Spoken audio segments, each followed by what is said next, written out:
Hello friends, welcome to Rudra classes. तो दोस्तों, अभी तक के क्लास में हम 153 क्वेश्चन कंप्लीट कर लिए हैं।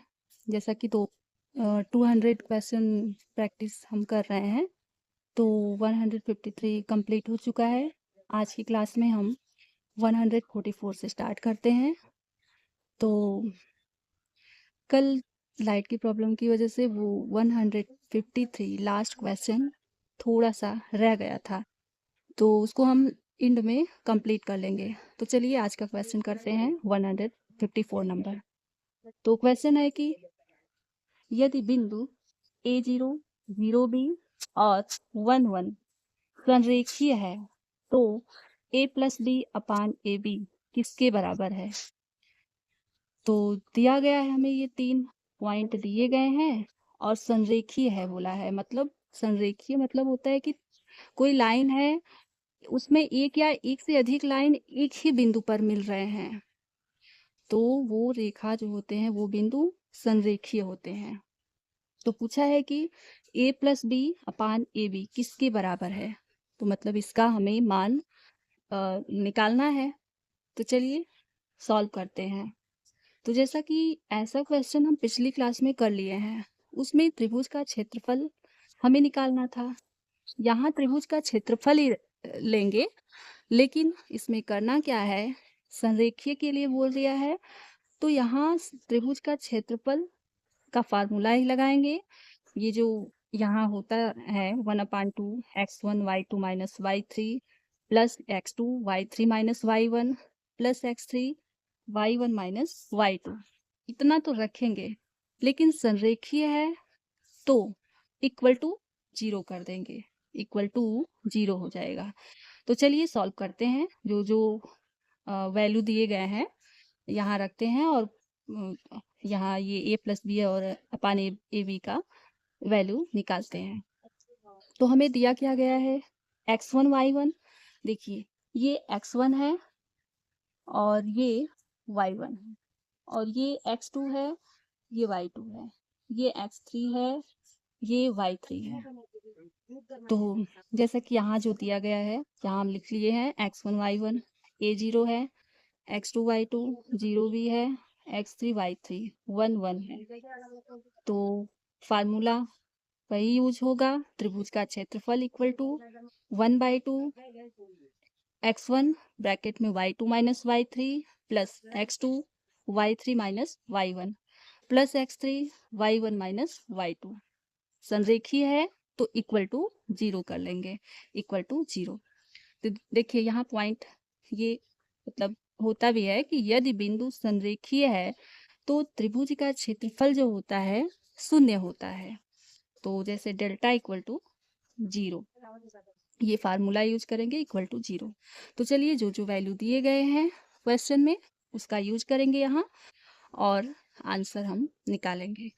तो त्रिभुज का क्षेत्रफल इक्वल टू 1/2 x1 है, तो x1 की जगह a है तो यहाँ a रख दिए, y2 - y3 तो y2 की जगह b है तो b माइनस y3 1, तो y3 का वैल्यू 1 है, प्लस x2 है तो x2 की जगह ये 0 है, यहाँ से देखिए x2 की जगह 0 है, प्लस 0, और यहाँ y3 - y1 तो y3 का वैल्यू 1 है और माइनस y1 का वैल्यू 0 है, प्लस 1 मतलब प्लस x3 है तो प्लस x3 का वैल्यू 1 है, ये x3 है 1, और y1 - y2 तो y1 0 है माइनस y2 b है, इक्वल टू 0। तो वैल्यू थोड़ा ध्यान दे के हम पुट करेंगे, उसके बाद सिंप्लीफाई करेंगे और आंसर हमारा आ जाएगा।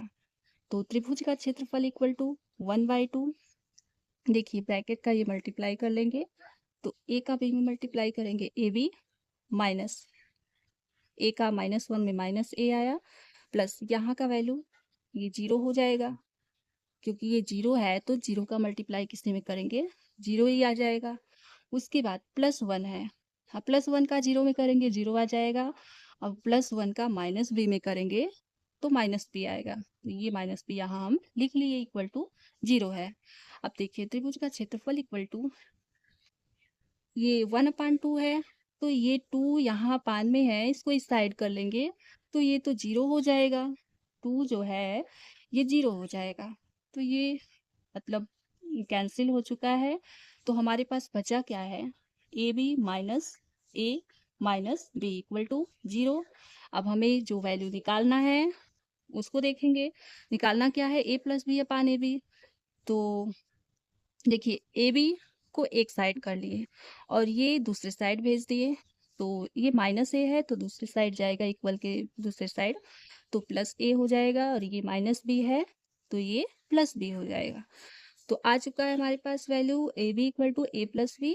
अब ए प्लस बी अपान ये यहाँ इस साइड, यहाँ तो अगर ये इक्वल के उस साइड जाएगा तो ये अपान में ऐसे करेंगे, वैल्यू निकालना है क्योंकि, तो A plus B upon A B करेंगे इक्वल टू, तो दूसरे साइड तो कुछ बचा नहीं है, 1 है, तो A plus B upon A B equal to 1 हो जाएगा। मतलब हमारा जो क्वेश्चन में ये पूछा गया है value A plus B upon A B किसके बराबर होगा, तो A plus B upon A B जो है 1 के बराबर होगा। तो चलिए हमारा आंसर आ चुका है A plus B upon A B equal to 1। Option number A हमारा आंसर है। तो चलिए नेक्स्ट क्वेश्चन देखते हैं।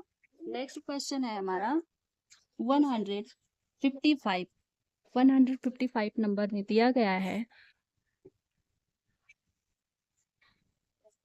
देखिए यदि under root 11 minus under root 7 upon under root 11 plus under root 7 equal to A minus B under root 77 है, तो ए प्लस बी का मान क्या होगा। तो सिंपल है, ऐसा क्वेश्चन पूछता है, तो चलिए सॉल्व करते हैं। तो देखिए यहाँ करना क्या है, हमें सबसे पहले तो ये देखना है कि under root 11 minus under root 7 है upon under root 11 plus under root 7 है, तो इसका हमें परमेयीकरण करना होगा, मतलब रेशनलाइजेशन। तो रेशनलाइजिंग कर लेंगे, परमेयीकरण करने के बाद हम आसानी से आंसर ला सकते हैं। तो चलिए क्वेश्चन में जैसा कि हमें दिया गया है, under root 11 minus under root 7 upon under root 11 plus under root 7 equal to A minus B under root 77। तो परमेयीकरण अगर हम करते हैं तो उसमें क्या होता है, जो डिनोमिनेटर में मान होता है, मतलब जो हर का वैल्यू होता है, अगर यहाँ बीच में प्लस है, मतलब क्वेश्चन में जैसा कि प्लस दिया गया है, तो परमेयीकरण करने पर ऊपर नीचे हम मल्टीप्लाई कर लेते हैं, जो ये हर का वैल्यू होता है बस वही मल्टीप्लाई करेंगे, ये प्लस में है तो माइनस कर लेंगे, बस करना कुछ नहीं होता, यहाँ बस यही यूज करेंगे, ये प्लस है तो यहाँ माइनस कर देंगे, मल्टीप्लाई करेंगे। तो देखिए हो जाएगा under root 11 minus under root 7 upon under root 11 plus under root 7, multiply करेंगे, ये प्लस है तो माइनस में मल्टीप्लाई करेंगे, तो under root 11 minus under root 7 upon under root 11 minus under root 7, तो इक्वल टू जो है वो यहाँ उतार लेंगे, ए माइनस बी अंडर रूट 77। तो देखिए अब यहाँ 11 माइनस रूट 7, मतलब ये 2 बार है, यही चीज 2 बार है, तो इसको हम ऐसे लिख सकते हैं, रूट 11 माइनस रूट ये 7 का होल स्क्वायर कर सकते हैं, हाँ कर सकते हैं क्योंकि ये 2 बार। अपान में देखिए ये अंडर रूट 11 ये 2 बार है, तो अंडर रूट 11 का होल स्क्वायर कर सकते हैं, हाँ कर सकते हैं। अब देखिए प्लस माइनस माइनस है, ये अंडर रूट 7 इसका इसमें मल्टीप्लाई करेंगे तो ये भी 2 बार है, तो इसका भी हम स्क्वायर कर लेंगे, अंडर रूट 7 का होल स्क्वायर। अब देखिए equal to A minus B under root 77, इतना हम उतार लिए। अब हमारे पास देखिए यहाँ ए माइनस बी का होल स्क्वायर बन चुका है, ए माइनस बी का होल स्क्वायर है, तो इसका हम फार्मूला यूज कर लेंगे, A square plus B square minus 2ab। तो देखिए ये अंडर रूट में है, ये स्क्वायर करेंगे तो रूट हट जाएगा, बचेगा हमारे पास 11 प्लस ये भी रूट स्क्वायर करेंगे इसका, तो ये रूट हट जाएगा, कैंसिल हो जाएगा, बचेगा हमारे पास 7 माइनस 2ab, तो 2 इंटू ए का वैल्यू √11, बी का वैल्यू √7, तो 11 में 7 का मल्टीप्लाई करेंगे 77 आ जाएगा, तो 2√77 आ जाएगा। अपान में देखिए √11 का स्क्वायर करेंगे तो √11 मल्टीप्लाई √11, तो अंडर रूट का अंडर रूट में मल्टीप्लाई करते हैं तो वो रूट जो होता है वो कैंसिल हो जाता है, तो यहाँ सिर्फ 11 हो जाएगा। तो 11 माइनस सेम यही कंडीशन यहाँ है, √7 का 2 बार मल्टीप्लाई करेंगे तो 7 हो जाएगा, equal to a minus B √77। तो अब हमारे पास ये वैल्यू इतना आ चुका है। अब देखिए 11 प्लस 7 ऐड करेंगे तो आ जाएगा हमारे पास 18 माइनस 2√77 अपान 11 में माइनस 7 करेंगे 4 आ जाएगा। उसके बाद equal to a minus B √77। तो देखिए अब ये इसके भी नीचे है और ये दोनों को अलग अलग कर लेंगे। क्यों करेंगे? क्योंकि हमें ए और बी का वैल्यू निकालना है, और ए और बी का वैल्यू निकालेंगे तो इससे हम कंपेयर करेंगे। देखिए इससे पहले फर्स्ट वाले से करेंगे और ये बी का ये दूसरे वाले से करेंगे, मतलब ये ए है ये बी है, तो हमें ये कंपेयर करना है। बस करना क्या है, ये देखिए 18/4 इसको अलग कर लेंगे, माइनस 2√77 अपान 4, दोनों के अपान में 4 होगा तो दोनों को हम अलग कर लिए। उसके बाद a माइनस बी √77, अब कंपेयर कर लेंगे तो a इक्वल टू हमारे पास देखिए 18/4 है, तो ये हम कट करेंगे, आ जाएगा 2 से कट कर रहे हैं तो 9/2 आ जाएगा।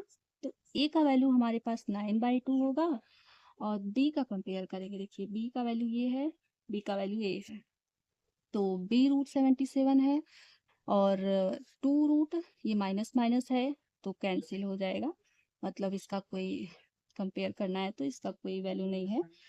तो 2√77/4, देखिए यहाँ भी ये कट हो जाएगा तो 1/2 आएगा, और ये 77 और 77 ये भी कट हो जाएगा, तो बचेगा हमारे पास b इक्वल टू 1/2।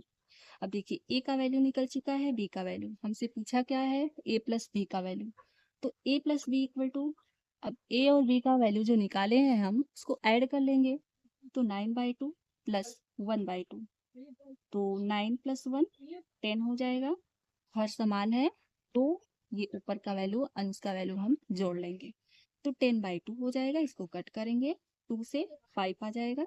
देखिए a plus B equal to हमारा आंसर आ चुका है, a plus B equal to 5, ये हमारा आंसर है 5, ऑप्शन नंबर बी।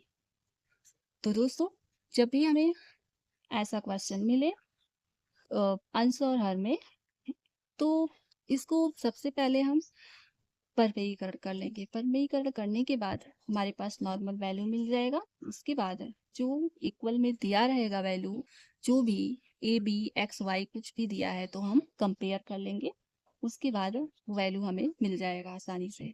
तो चलिए नेक्स्ट क्वेश्चन देखते हैं।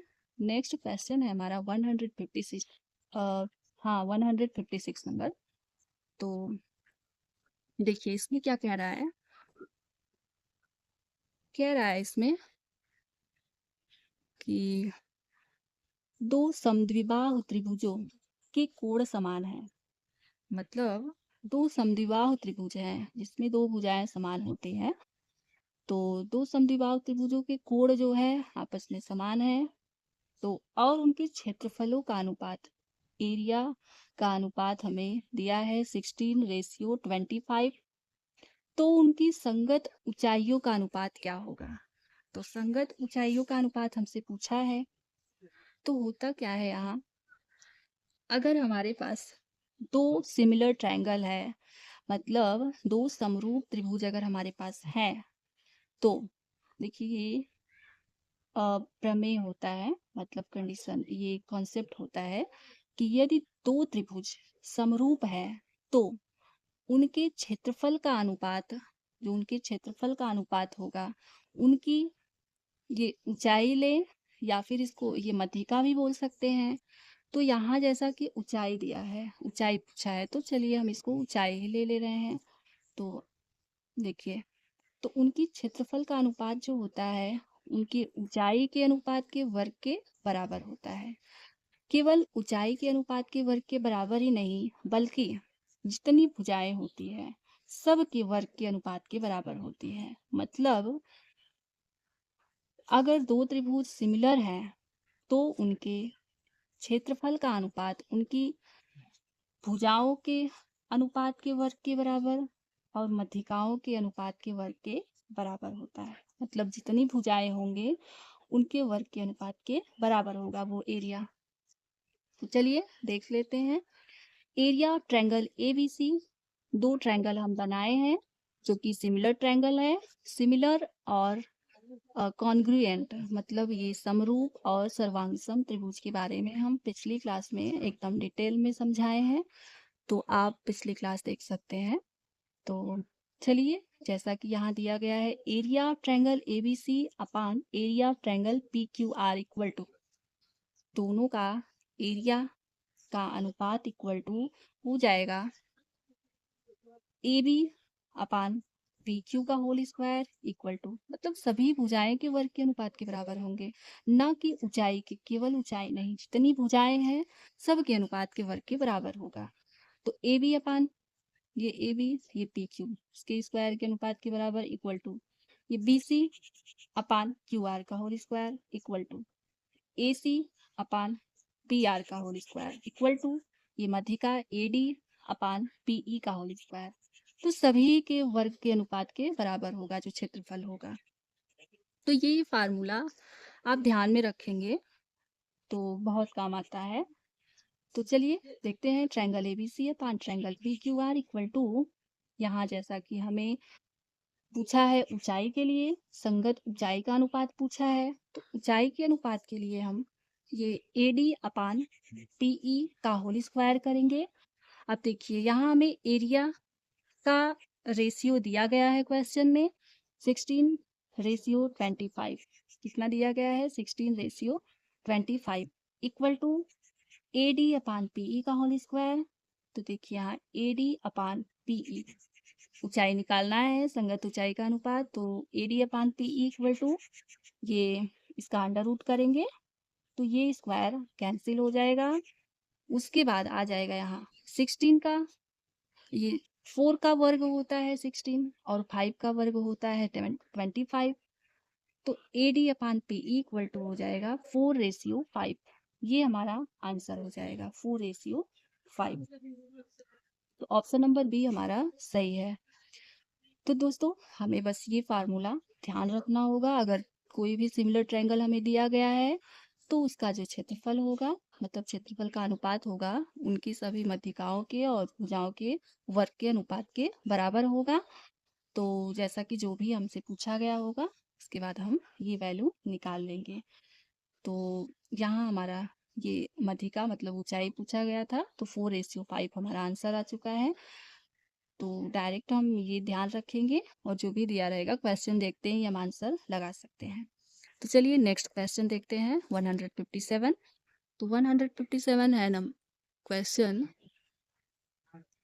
देखिए, एक बेलनाकार, क्या दिया गया है, एक बेलनाकार मतलब सिलेंडर स्तंभ की घुमावदार सतह 264 मीटर स्क्वायर है और इसका आयतन जो है 924 मीटर क्यूब है। तो व्यास किसके बराबर होगा? तो ऐसा क्वेश्चन भी पूछा जा चुका है और पूछ सकता है क्योंकि हमारे सिलेबस में है ये। तो देखिए दिया क्या गया है यहाँ कि एक बेलनाकार स्तंभ है, तो बेलन के शेप का है, इसका घुमावदार सतह 264 है, मतलब इसका वक्र पृष्ठ हमें दे दिया है 264 मीटर स्क्वायर, और इसका आयतन भी दिया है, वॉल्यूम भी दिया है 924 मीटर क्यूब, और व्यास हमसे पूछा है। तो चलिए सॉल्व करते हैं। तो देखिए इसका ये फार्मूला क्या होता है ये थोड़ा हम जान लेते हैं। तो बेलन का वक्र पृष्ठ का फार्मूला होता है, मतलब इसको बेलन का वक्र पृष्ठीय क्षेत्रफल भी बोलते हैं, शॉर्ट में वक्र पृष्ठ भी। बेलन का वक्र पृष्ठ इक्वल टू हो जाएगा 2 पाई आर एच। ये एक फार्मूला आप ध्यान रखेंगे। और देखिए बेलन का आयतन जो होता है वो पाई आर स्क्वायर एच होता है। कितना होता है? पाई आर स्क्वायर एच। मतलब बेलन का वक्र पृष्ठ 2 पाई आर एच, बेलन का आयतन पाई आर स्क्वायर एच। तो ये दो फार्मूला यहाँ यूज करना है। तो चलिए सॉल्व करते हैं। तो हो जाएगा सिलेंडर का वक्र पृष्ठ 2 पाई आर एच। अब देखिए वक्र पृष्ठ हमें दे दिया है, घुमावदार सतह पूरा वक्र पृष्ठ हमें दिया गया है 264 मीटर स्क्वायर। तो यहाँ ये वक्र पृष्ठ यहाँ हम रख लिए इक्वल टू कितना होता है वक्र पृष्ठ 2 पाई आर एच। तो 2 पाई आर एच यहाँ रख लिए। अब देखिए आर एच इक्वल टू, जैसा कि हमें पाई का वैल्यू पता है और ये इसको हम मतलब ये अपान में लेके आएंगे, ये आर एच का वैल्यू हम निकाल लेंगे। मतलब ये वैल्यू तो इतना हमें पता नहीं है, आर तो हमें निकालना ही है और एच पता नहीं है, दिया नहीं है क्वेश्चन में उसका वैल्यू। तो आर एच का वैल्यू हम निकाल लेंगे। आर एच इक्वल टू हो जाएगा 264 अपान, ये अपान में हो जाएगा 2 पाई। अब R H equal to 264 upon 2 into pi का वैल्यू 22 अपान 7 होता है।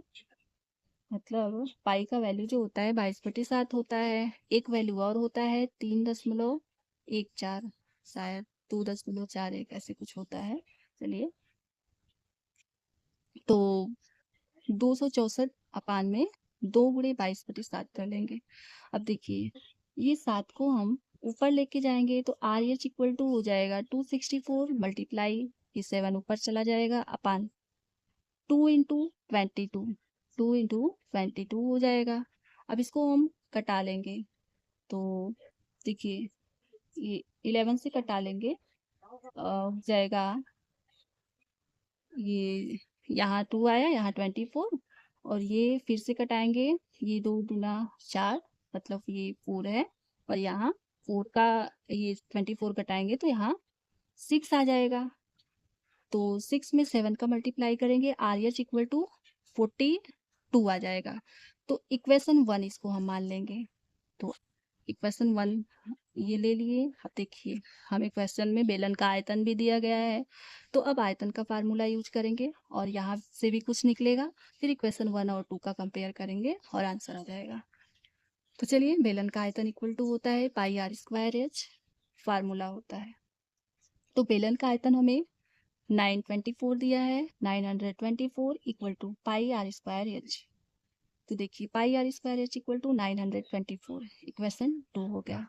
तो देखिए यहाँ ये इक्वेशन 2 है, ये इक्वेशन 1 है। तो आर एच यहाँ भी है, आर एच यहाँ भी है। तो इसको हम दोनों को डिवाइड कर लेंगे। डिवाइड करने के बाद हमें आर का वैल्यू आसानी से मिल जाएगा, एच और एच कैंसिल हो जाएगा। तो चलिए निकालते हैं इक्वेशन 1 और 2 को, मतलब डिवाइड कर रहे हैं। तो डिवाइड करने के बाद हमारे पास आ जाएगा, देखिए पाई आर स्क्वायर एच अपान में आर एच, देखिए 2 का 1 में डिवाइड कर रहे हैं तो pi R square H upon R H equal to 924 upon 42।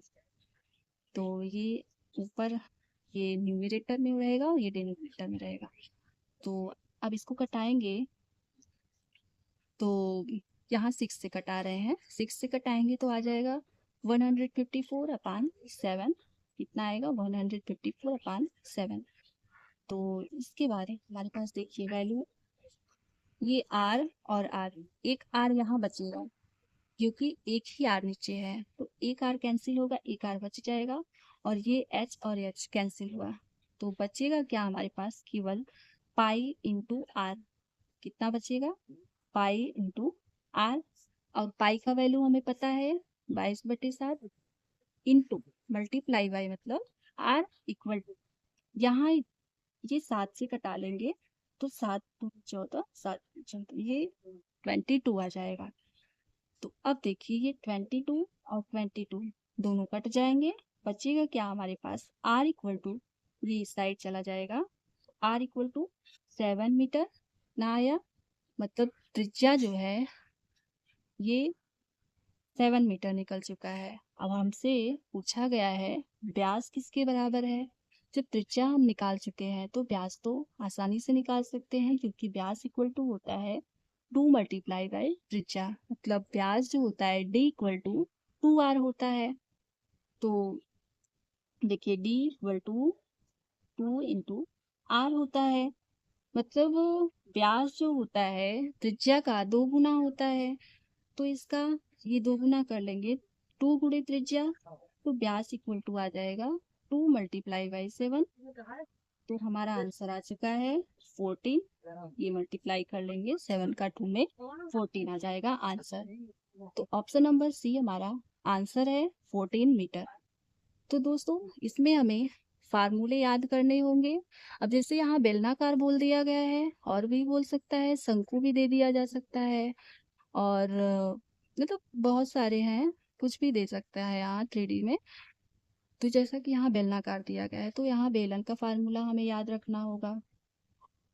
जैसे गोला भी दे सकता है, गोले के शेप का, शंकु के शेप का, बेलन के शेप का, मतलब कुछ भी दिया जा सकता है, तो उसके फार्मूले हमें याद रखने होंगे। तो ये आप ध्यान देंगे और उसके बाद फार्मूला यूज करेंगे और आंसर हमारा अपने आप आ जाएगा।